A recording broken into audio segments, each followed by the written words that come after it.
Nothing will stand in our way. I will finish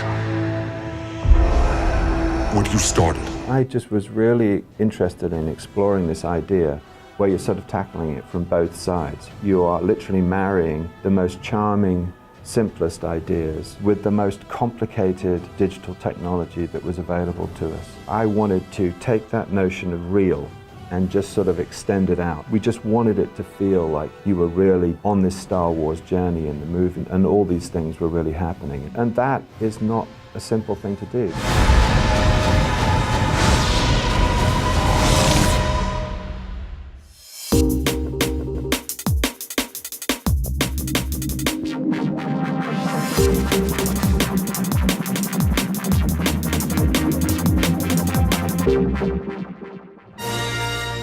David Cohen from Variety here, and welcome to a special episode of Artisans. Our guests today are from the Oscar-nominated visual effects team for Star Wars Episode 7, The Force Awakens. Roger Guyett, the overall visual effects supervisor for the show, Patrick Tubach, Industrial Light and Magic's visual effects supervisor, creature supervisor Neil Scanlan, and special effects supervisor Chris Corbold. They took us inside the artistry of The Force Awakens, and after you listen to them, you may want to watch the film again just to watch their work. And why not? Everyone else is seeing it over and over again. It's breaking box office records around the world. Roger, you've done 2 Star Trek movies with JJ. I have, yeah. If it were me, and I were directing a Star Wars film after having rebooted Star Trek, that one of my first conversations with my visual effects supervisor would be, all right, we can't make them look the same. They've got to look different. Absolutely, yeah. Quite frankly, they have their own DNA, don't they? They have kind of like their own feeling. I think in many respects, the Star Wars thing was much more clearly defined. It really all starts with artwork, doesn't it? Yeah, it does, yeah. You know, there's so much artwork generated for this film, and it starts with, you know, the production designers of Darren Guilford and Rick Carter talking with Roger and JJ and all batting around ideas. And, you know, that wealth of artwork that comes from not only what we've generated for this film, but what began with Ralph McQuarrie back in the early days of Star Wars. I think all of that was our inspiration for what became this film, and we were always dipping back into that design language and pulling that stuff forward into this film. But JJ was obviously very keen to do as much in camera. He wanted to stay true to a certain proportion on The New Hope. You know, that was our benchmark. Camera, action! I mean, this is crazy. Just look around.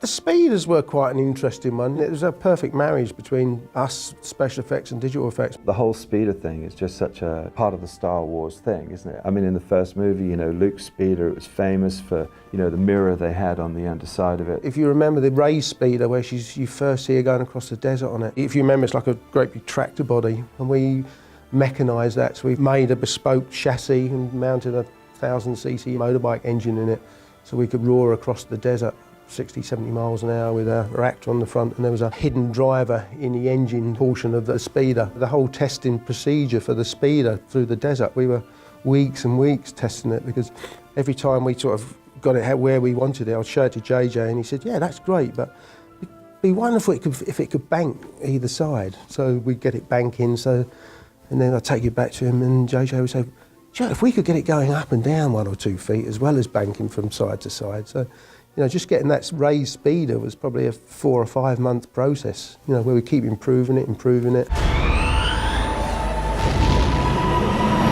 This certainly takes the realism of Star Wars visual effects to another level. There was a jump from the original trilogy to the second trilogy, and now we're seeing TIE fighters against sunsets, and Kylo Ren's shuttle comes in and there's haze, and you really feel like you're in a very tangible, tactile world. We wanted to bring that sort of level of excitement that if you were a 12-year-old or even a 54-year-old watching this movie, that you were experiencing these things. I'm literally shaking, like, this is insane. I think a big thing about believability is just, do you feel like everything in this movie could have been shot?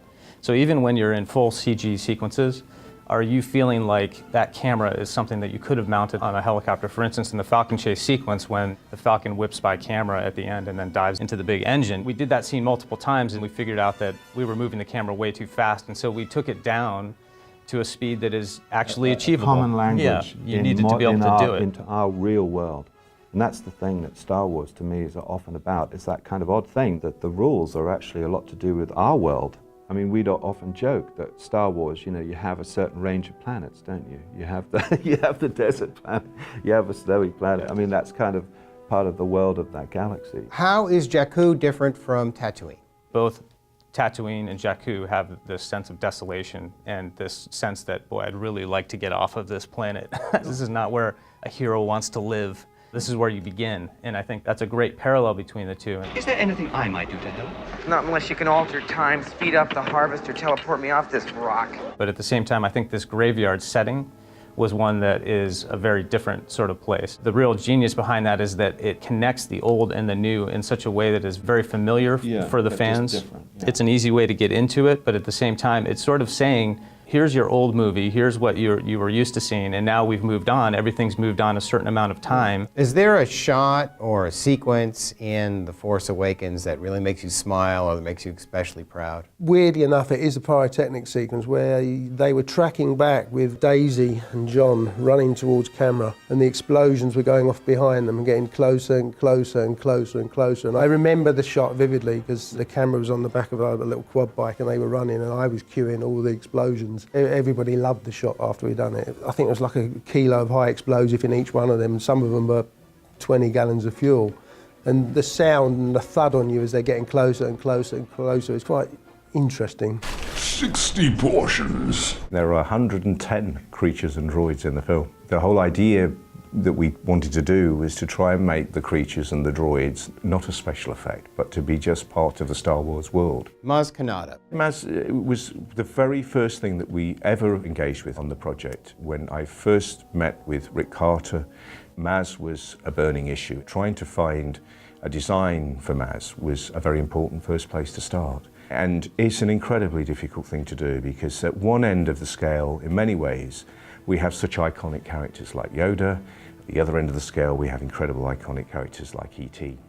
And from my perspective and from our concept designers, as you move the physical form around, you inevitably end up moving either to one end or to the other. I would say it took over 8 months before we had a eureka moment with JJ, where I think that everybody that walked into the room saw the design of Maz and went, that's it.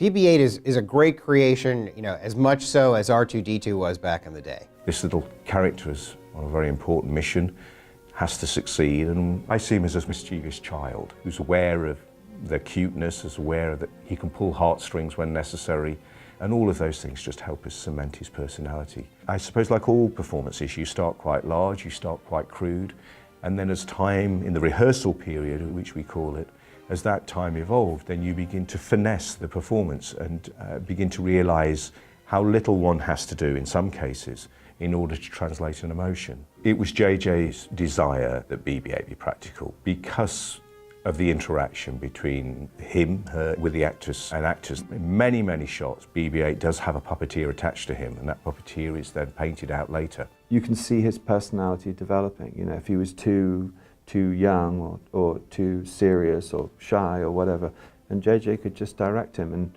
that allowed us to totally understand him.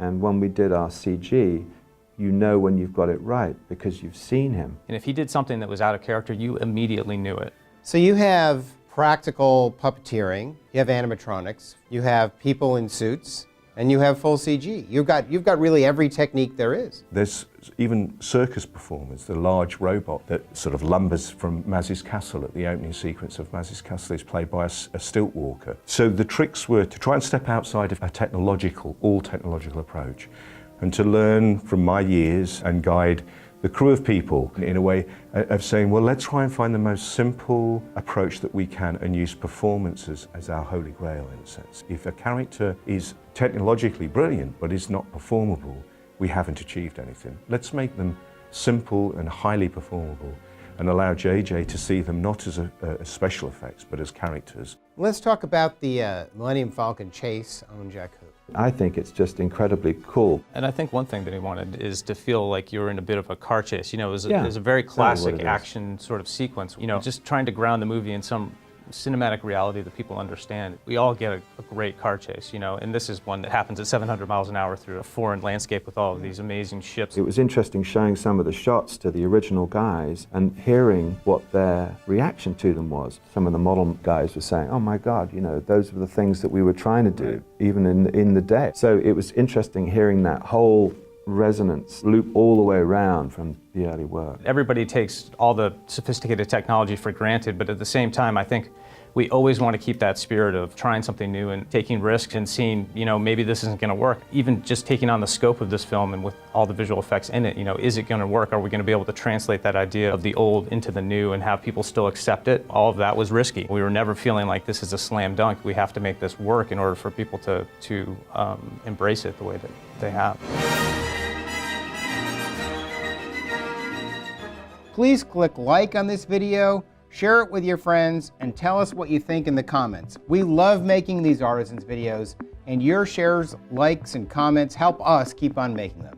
For more on VFX, click on the box on the left to see top visual effects supervisors reveal how they judge great visual effects work. Click on the box on the right to go inside the visual effects of Robert Zemeckis' The Walk, which is nominated for VFX Society honors. To never miss an Artisans video, click on the subscribe button. That'll sign you up for the Variety channel.